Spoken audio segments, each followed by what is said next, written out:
मैं आदर से अभिनंदन करना चाहूंगी डॉक्टर सुरेश अग्रवाल जी का, जिन्हें हम पूरे आदर से बड़े सर के नाम से पुकारते हैं, जिनकी फॉरवर्ड सोच और साइंटिफिक अप्रोच की वजह से आज हम अंकुर रिहैब सेंटर का फाउंडेशन डे मनाने जा रहे हैं। साथ ही में मैं बैठे अंकुर सर, एमडी सर, इन सभी लोगों का स्वागत करना चाहूंगी। डॉक्टर सुनीला मैम, आपको भी, इनको हम बड़े मैम के नाम से यहाँ पर बुलाते हैं। होलकर सर, जिनके कंसल्टेशन और गाइडेंस के बिना यहाँ पे मेडिकल ट्रीटमेंट्स अधूरी सी हैं। मैं इन सभी गणमान्य व्यक्तियों को स्टेज पर आमंत्रित करना चाहूंगी। मैम, मैं बहुत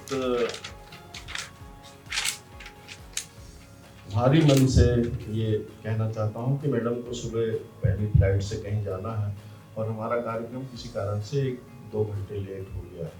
तो उनकी व्यस्तता को देखते हुए मैं अति शीघ्र सबसे पहले मैडम को आशीर्वचन के लिए बुलाऊंगा। मैं मैडम को सिलेक्शन से जानता हूँ। जब आपका चयन हुआ, सतना जिले की मैडम रहने वाली हैं और इंजीनियरिंग कॉलेज जबलपुर से आपने बी किया। इसके बाद 2013 बैच की IAS है।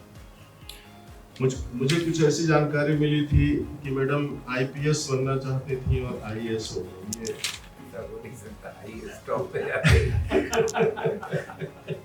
तो इसके बारे में बता दूंगी, एक्सप्लेन तो हमारी मैडम होती थी SP आशा गोपाल मैडम। तो वो जिस जिले में भी रहती थी चर्चित रहती थी।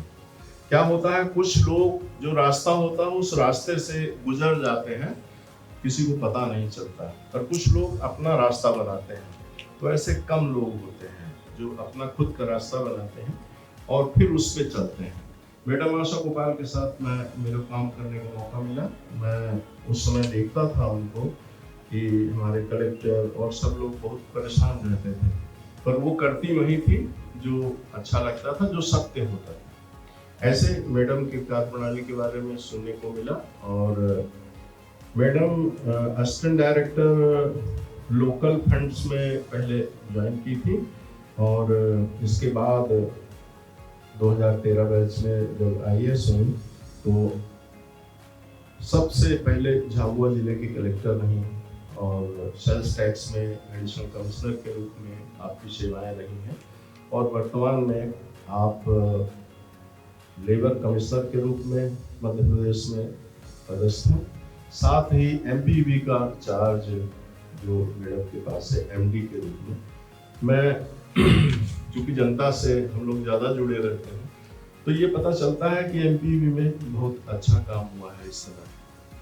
और ये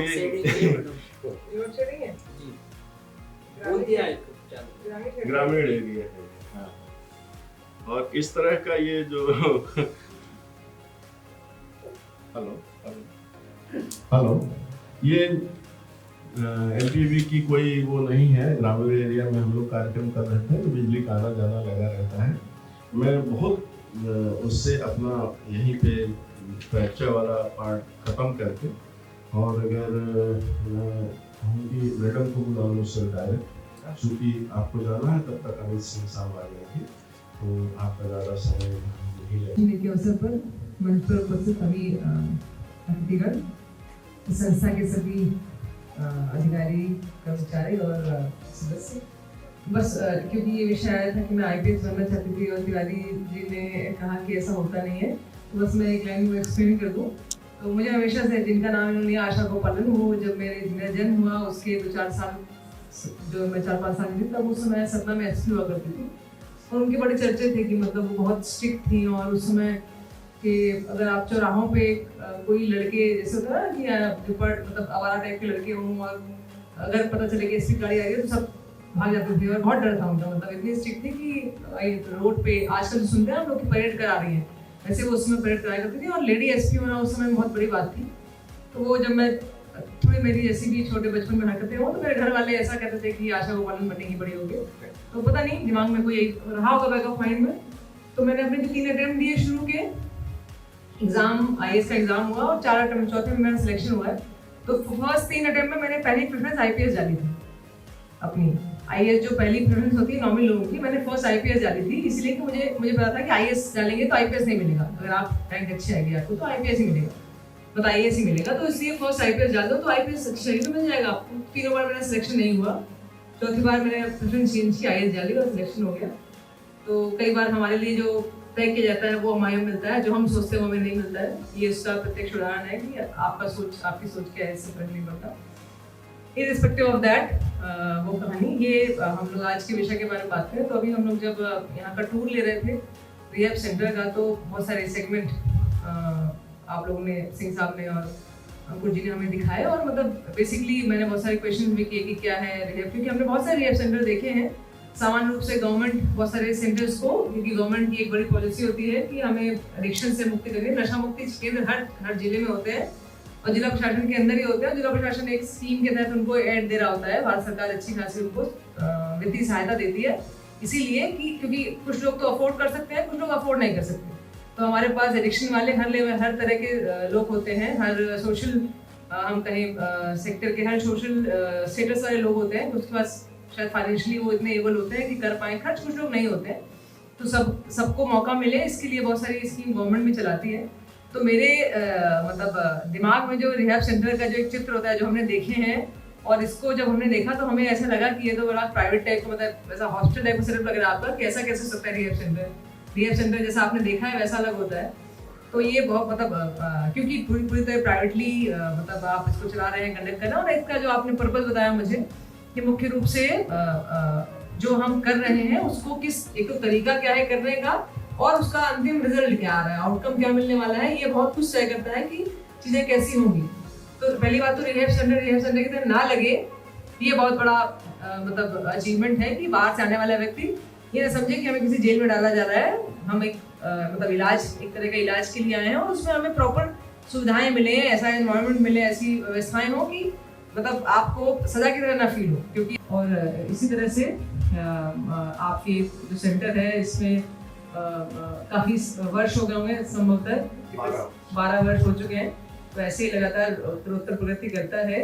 और जो भी नशे की लत में जो भी लोग ऐसे उससे प्रभावित हैं उनको हम बाहर ला सकें, उनको वापस मूल धारा में शिफ्ट कर सकें, यही आपको मेरी तरफ से शुभकामनाएं हैं। धन्यवाद।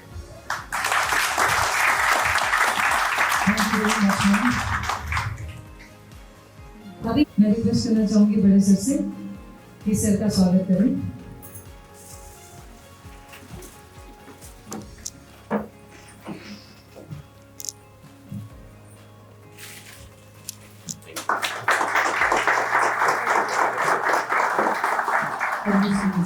से उनका स्वागत करेंगे।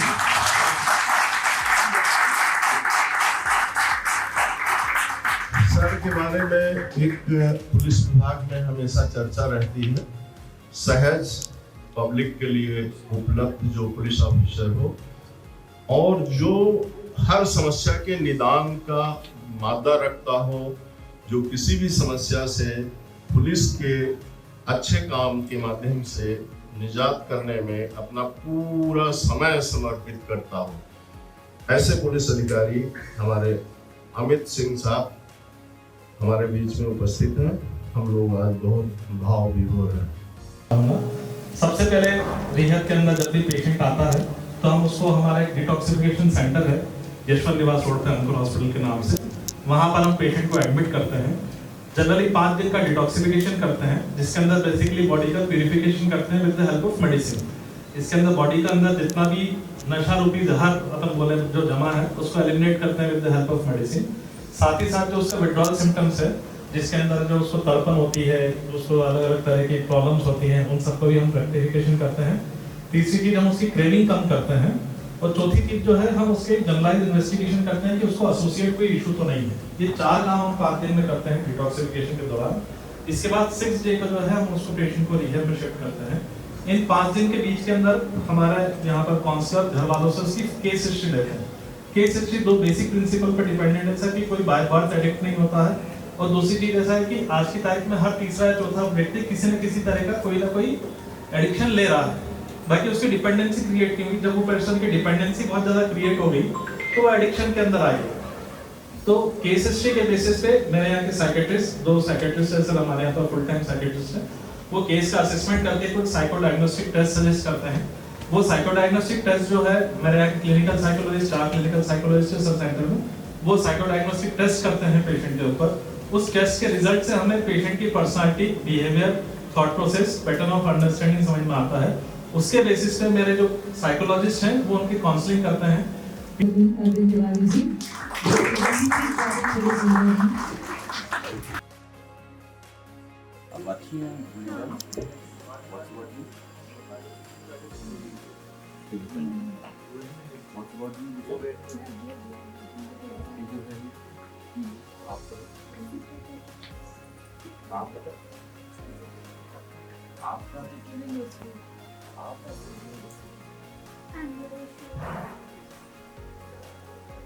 योगा करती हैं आप लोग?